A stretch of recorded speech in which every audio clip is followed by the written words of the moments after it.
It's The Real News. I'm Aaron Mate.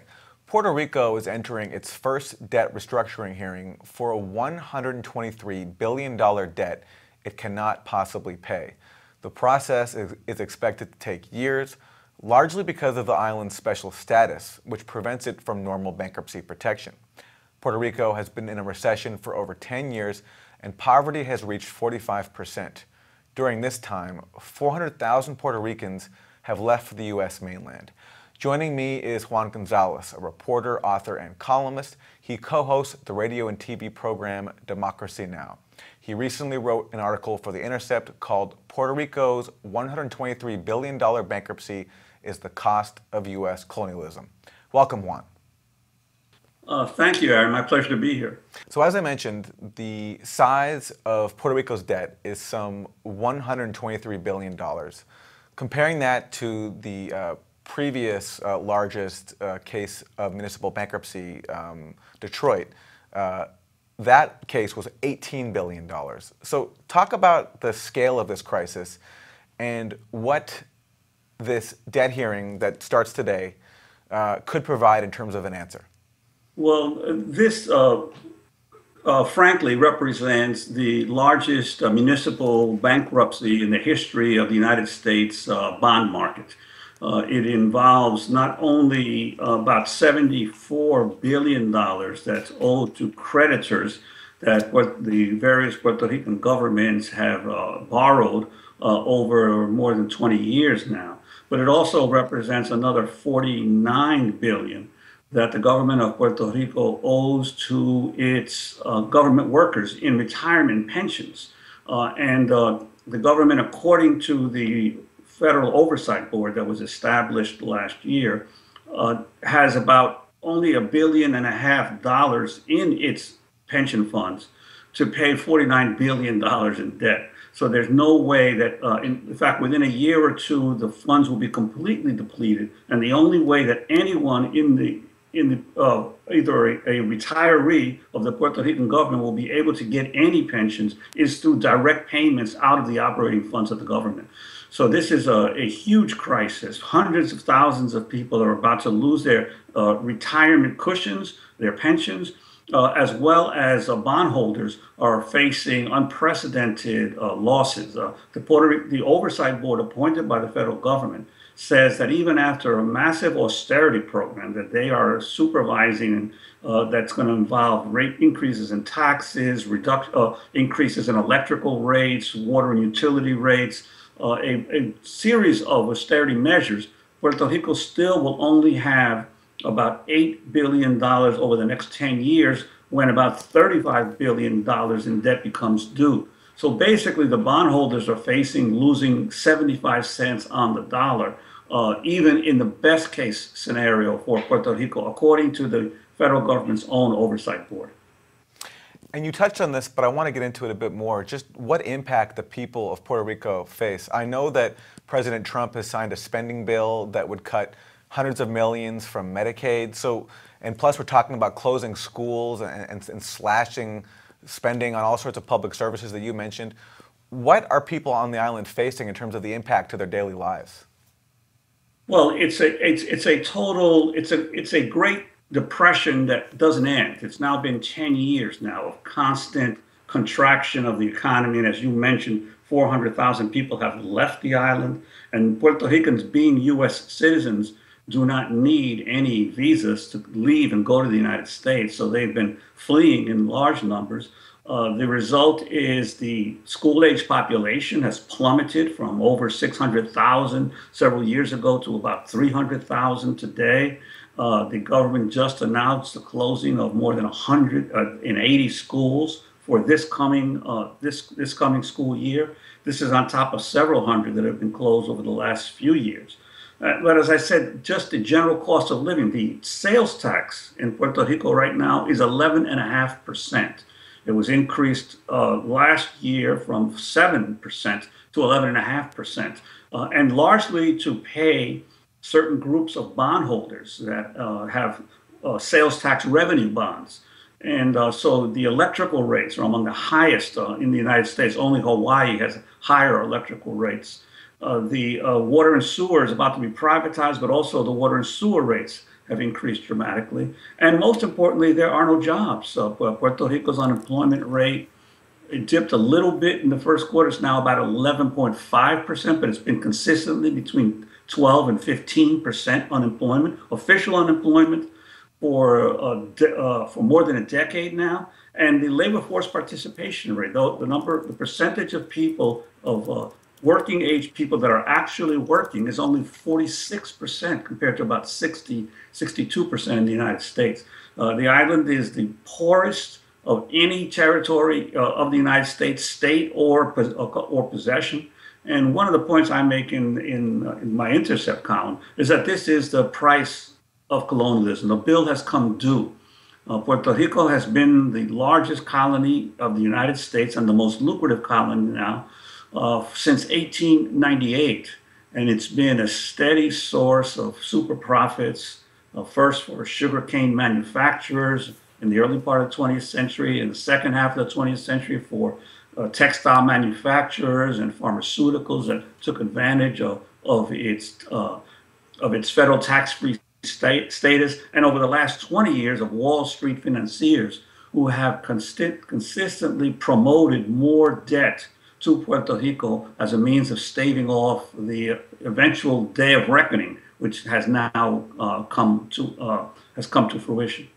Yeah, Juan, when I think about the main counter-narrative that I've heard to that, it's two things. One is that for years, Puerto Rico got these tax incentives for major corporations to be able to be located there. And when they were rolled back in the 90s, because critics thought that they were unfair, gave Puerto Rico an unfair advantage, Puerto Rico then lost jobs and lost tax revenue to be able to pay for it. And the second thing that I hear is that Puerto Rico also has simply, spent more than it has. It has too big of a public system. How do you respond to that? Well, in terms of the tax breaks, the reality is that the colonial dependency of Puerto Rico has been a structural problem that the federal government has not sought to deal with. One example, for instance, is shipping laws. Every item that's imported or exported out of Puerto Rico by federal law must be on an American-made ship and with an American crew and with American wages, while the rest of the world is trading on ships made in South Korea or Japan with Panamanian flagged vessels with Greek and Cypriot crews and paying far more reduced wages for the transportation of their goods. Puerto Rico has been kept as a captive economy that in essence subsidizes the maintenance of the U.S. merchant marine fleet. That alone costs the island of Puerto Rico about $500 million a year in extra costs of their importing, because obviously as an island they have to import everything. This is a decision that Congress made, not that the government of Puerto Rico made. It's consistently asked to be taken out from the maritime shipping laws of the United States. But Congress, and unfortunately the American labor movement, doesn't want to do that. And so the result has been that the Puerto Ricans are made to pay extra duty to bring any goods in and out of the island. There are other examples. The airline industry, the Federal Aviation Authority decides exactly what flights can come in and out of Puerto Rico, preventing it from becoming its own Caribbean or Latin American hub for air transportation, and giving that special relationship to Miami or to Atlanta. And as a result, Puerto Rico is losing an enormous amount of tourist trade, again, because it is a dependent economy that does not control its own economic life.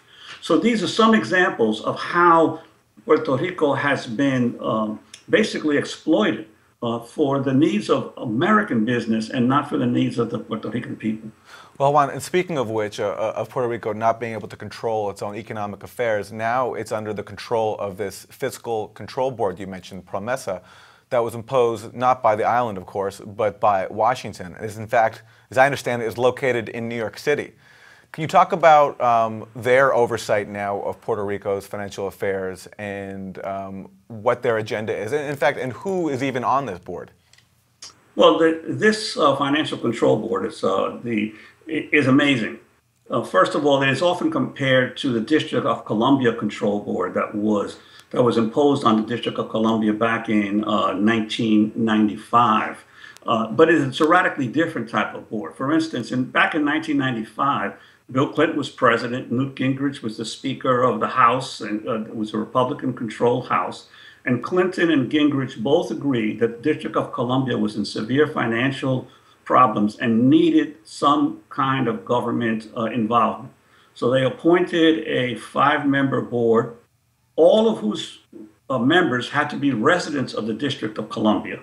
And the president, Clinton, was given free hand to name all 5 members and to choose the chair. This time around, when Puerto Rico fell into a much deeper crisis than D.C. or Orange County or Detroit or any other municipalities, government institutions that have gone bankrupt over the last several decades, the Republicans refused to give President Obama a free hand to name the board, so that of the 7 members of the Puerto Rico Oversight Board, 4 have been essentially chosen by the Republican leaders of Congress, and 2 by the Democratic leaders of Congress, 1 by President Obama, and the Republican majority also got to choose the chair. To add insult to injury, only a few of the members had to actually be residents of Puerto Rico. Most of them are residents of the United States. They meet in downtown Manhattan on a regular basis to decide the economic fate of an entire nation of 3.4 million people. So they have recently appointed a former economics minister from the Ukraine who was involved in the IMF financial rescue of the Ukraine to actually run the Promesa board in Puerto Rico. She's getting paid $625,000 a year, doesn't speak a word of Spanish, knows nothing about Puerto Rico, but now she is in essence, the czar of the economy of Puerto Rico. It is astonishing that this kind of direct imposition, colonial imposition, is going on today, when it was back in the 1950s that the United States declared to the UN that Puerto Rico was no longer a colony and was now a self-governing territory. There's nothing self-governing about Puerto Rico today. Everything has to be decided by the Oversight Board and by by Washington through the Oversight Board. Okay, so that's Promesa, the Oversight Board. Let's talk about the bondholders a bit more. There's been a large PR campaign sort of seeking to pressure Puerto Rico to pay its debt in full. And the message we get when we see the ads that have come out around it are that these bondholders are elderly pensioners who stand to lose their savings because this greedy government in Puerto Rico won't pay up. But as you pointed out earlier, Juan, a huge chunk of these bonds were bought up by Wall Street firms. Can you talk about that more? Well, yeah, there's no doubt. Remember, there's $74 billion in bonds, so there's no doubt that there are retired middle-class people who have purchased Puerto Rico bonds over the years in groups like the Oppenheimer Fund or the Templeton Funds because they were extremely lucrative. Puerto Rico bonds are what's called a triple tax exempt, which means that they are not only exempt from your state taxes. For instance, if you buy a bond in New York and you're a New York resident, they're exempt from federal and New York state taxes. But if you are a resident of Arizona and you buy New York bonds, you only get exemption from the federal taxes, not from state taxes. Puerto Rico bonds are triple tax exempt throughout the United States. So there was always mutual funds that saw the higher returns that Puerto Rico bonds produce as an incentive to convince their investors to invest in specific funds that were based on Puerto Rico bonds. But those are a small portion of the bonds. There are a whole bunch of other bonds that you can only call them payday loans, or they are total exploitation of Puerto Rico. I gave an example, for instance, of one bond, a sales tax revenue bond that was floated in 2007 for $98 million. $98 million. However, the bond did not mature for 47 years, right? I'm sorry, 46 years. And during those 46 years, the government of Puerto Rico had to pay no principal and amazingly had to pay no interest. For 47 years, the interest kept accumulating onto the principal, so that by the time that bond comes due in 2053, Puerto Rico will owe $1 billion on an original loan of $98 million. This is highway robbery. This is payday loans, Wall Street style, and there are many of these in the Puerto Rico portfolio. In fact, the entire sales tax revenue bonds, which are about $17 billion, are some people consider to be illegal, and that they should be voided completely because they were an attempt to get around the limits on Puerto Rico's ability to float bonds. The second group of bondholders, the general obligation bondholders, some of them they lent a total of about $3.5 billion in 2014. Most of those are vulture funds, hedge funds that swooped in at offering bonds at 8% interest, and who are now the ones leading the charge to stop the Financial Control Board from reducing the principal and the interest payments that are owed. So you have a combination of payday loan type bonds from Wall Street, on which all these firms make huge amounts of fees. And then you have the vulture funds, the ones who attempted to bring Greece and Argentina to their knees. Also, some of the same players involved in they're the first in line with the most recent general obligation bonds, trying to battle in court to force Puerto Rico to pay them on the backs of the Puerto Rican people. So finally, Juan, taking it to this hearing that opened up today, can this be part of the argument on Puerto Rico's behalf? Can Puerto Rico point to the predatory nature of these bonds to say, as part of its argument for why it should be restructured in a favorable way? And as the process goes forward, what are the key issues that you're looking for, and that and what developments do you expect out of it? Well, look, a key decision was already made by the judge, Judge Swain, who was appointed by Chief Justice of the Supreme Court, John Roberts, to hear this case. She decided today that they're called the COFINA bondholders, the sales tax bondholders, and the general obligation bondholders, that their debts will be adjudicated together. Now, the bond group did not want that. They wanted to maintain their separate groups, because they feel that they have separate legal arguments for why they should get paid first. But what the judge said today was that no, this is all one universal case. I'm going to deal with them all together, and you'll all be in the same basket when I have to decide what percentage of what's owed to you you'll get. So today was a defeat for the general obligation bondholders and for the COFINA bondholders, and it essentially upheld the decision of the Puerto Rico Oversight Board. Because interestingly, what people don't realize is that 2 years ago, the governor of Puerto Rico declared that this debt is not payable. There's no way that Puerto Rico can pay its debt and maintain the basic services for its people. Congress did not believe the governor. Congress appointed its own oversight board. And now 2 years later, the oversight board has reached the same conclusion that the former governor of Puerto Rico reached. This debt cannot be paid. So 2 years have been wasted while the government got up to speed with the very same conclusions that the political leaders of Puerto Rico were saying back in 2015. Now we'll have to see how the judge decides whether the debt owed to pensioners who were not gambling by investing their money in risky bond adventures, but were just promised that they do get their pensions. Who comes first? Who will have the least cut?